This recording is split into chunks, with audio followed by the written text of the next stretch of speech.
皆さんこんにちは、オッキーです。先週4月4日はイースターでした。イースターの日曜の朝、アパートメントの窓から外を見たら、こんな台車が道端に置いてあって、なんだろうと思ったら、これは子供たちのためにイースターエッグハンティングの準備をしているところでした。このプラスチックの卵を植え込みや公園の中などあちこちに隠しておいて、何個見つけたらお菓子と交換できるというイベントのためにあちこちに撒いていたようです。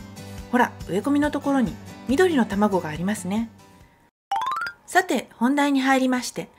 今日はアメリカンベーキングでもよく使用するベーキングソーダについて詳しく解説いたします。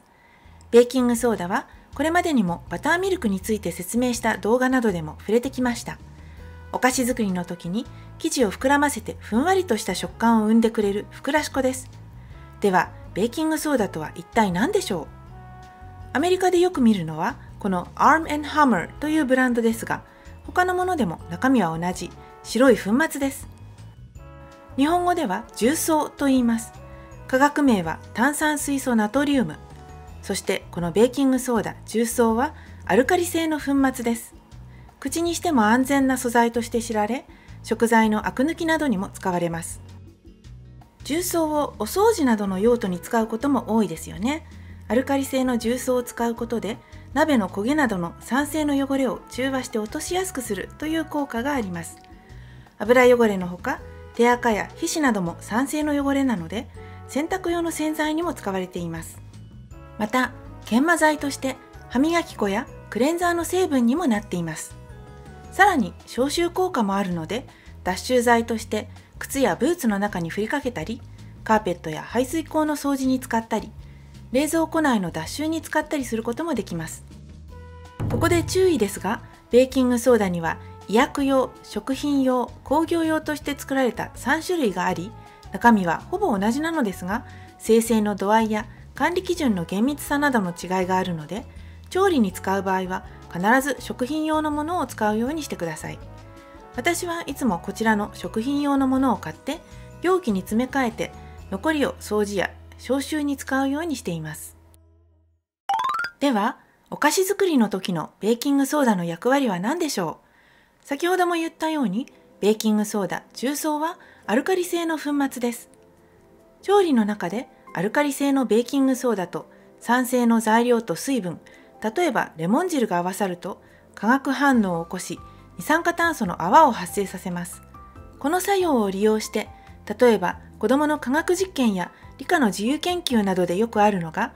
火山の形を模型で作り、噴火口の中に赤く色付けしたベーキングソーダを仕込んでおいて、お酢を注いで泡と水蒸気を発生させて、まるで火山が噴火しているみたいに見せるなんていうのがあります。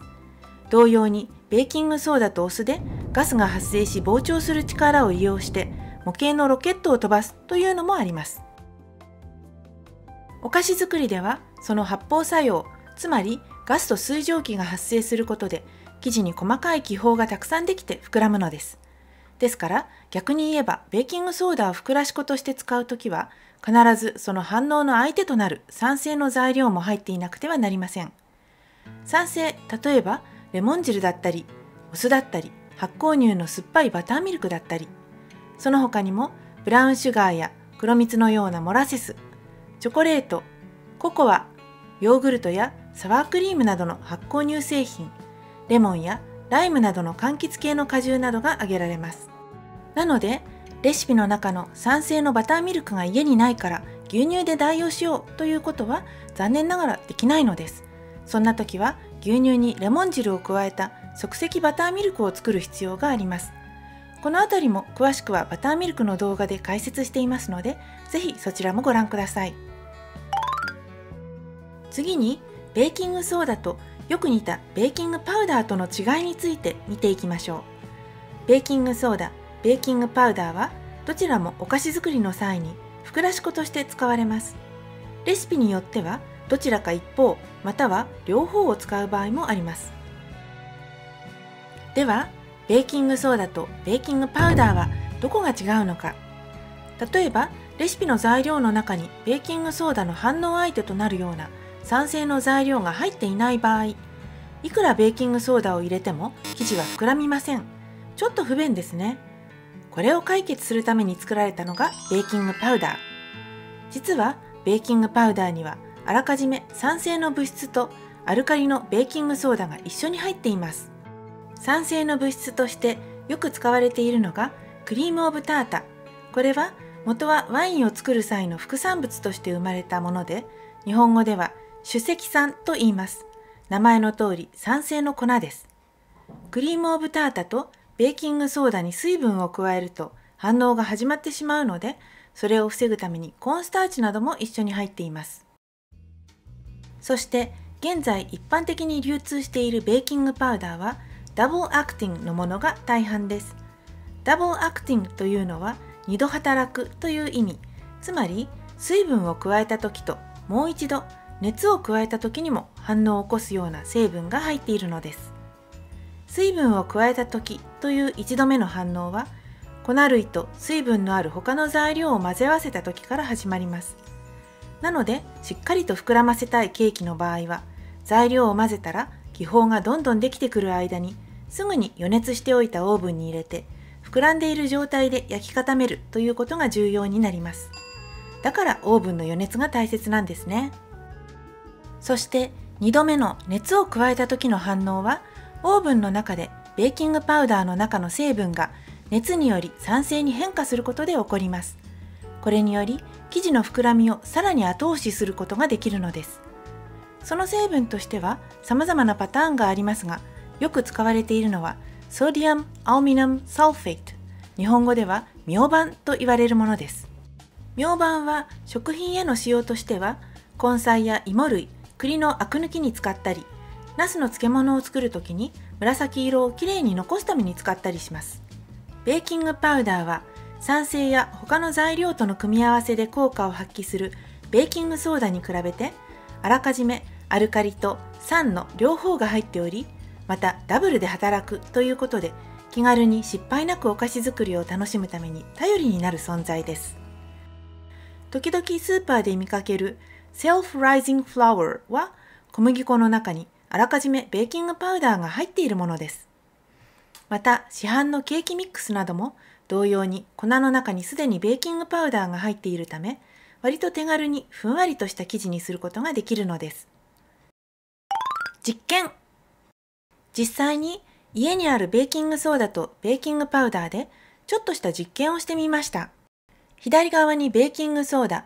右側にベーキングパウダーをそれぞれ小さじ1杯ずつ入れます。まずお酢を加えてみましょう。ベーキングソーダはすぐに激しく泡立ちます。ベーキングパウダーも泡立ちます。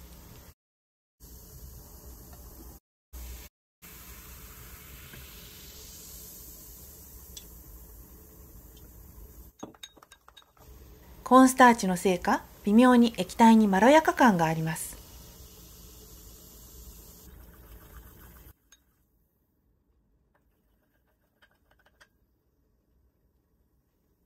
ちょっと好奇心で味見もしてみました。はっきり言ってとかなりまずいです。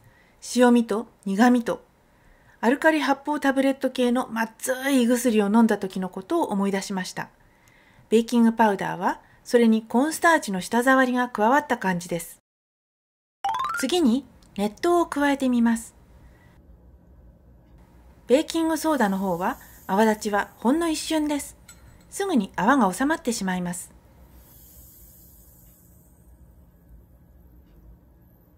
ベーキングパウダーにも熱湯を加えます。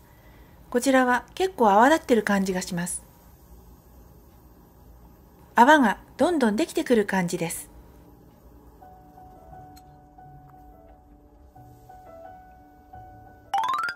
今日のまとめ。実験でもわかるように、ベーキングソーダとベーキングパウダーは似ているようでも少し特性が異なります。なので、レシピの中でベーキングパウダーがないから代わりにベーキングソーダを使おうとか、その逆も全くダメというわけではないけれど、同じ結果が得られるとは期待できません。また、生地を膨らませたいからといって、これらの膨らし粉の量を増やせばいいというものでもありません。それぞれに塩味や苦味などの独特の味がありますし、それが出来上がりのお菓子の味を悪くしてしまうということも考えられます。ベーキングパウダーの場合はコーンスターチの舌触りの問題もあります。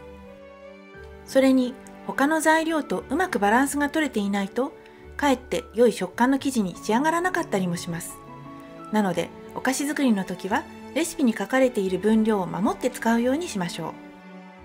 それからベーキングパウダーは蓋をきっちりと閉めて冷蔵庫で保管することをお勧めします。水分と熱が加わると中に入っているアルカリと酸が勝手に反応を始めてしまい、いざ使いたい時にはその効力を失ってしまっているということもあったりします。湿気の多い暖かい場所には置かずに冷蔵庫に入れておくと長持ちします。ベーキングソーダとベーキングパウダーを上手に使ってお菓子作りを楽しみましょう。いかがでしたか？この動画が気に入っていただけましたら、ぜひチャンネル登録をよろしくお願いします。皆様からのコメントやいいねボタンも動画制作の励みになります。どうぞよろしくお願いします。最後までご覧いただきありがとうございました。じゃあまたね。